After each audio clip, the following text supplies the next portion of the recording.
New York is recognized. Mr. Speaker, I now yield 2 minutes to the gentleman from Illinois, Mr. Schneider. The gentleman from Illinois is recognized for 2 minutes. Thank you, Mr. Speaker. I rise today in strong support of H.R. 4909, the Stop School Violence Act. We have a fundamental responsibility to protect our young people from violence, and this package of school security improvements is an important step.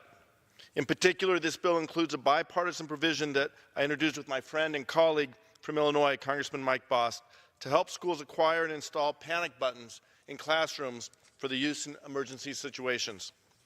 Mr. Bost and I first introduced the Securing Our Schools Act in January, and I am proud of the support we built from both sides of the aisle, which helped get this provision included in today's school safety package.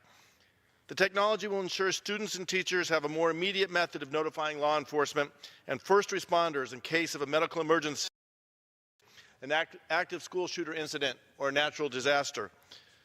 All congressional offices have similar emergency buttons. If this technology is good enough for members of Congress, we should be doing the same to keep our young people safe where they learn. While this bill represents progress, it is far from an adequate solution to the threat of gun violence. We now need to build on this bipartisan momentum for other urgent solutions to improve gun safety and reduce gun violence.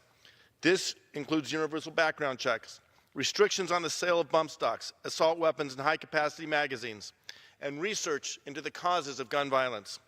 Here in this Congress, we have the ability to save lives with common-sense legislation. We must act, and I urge my colleagues to support this legislation as a good start. I yield back. Someone yields back.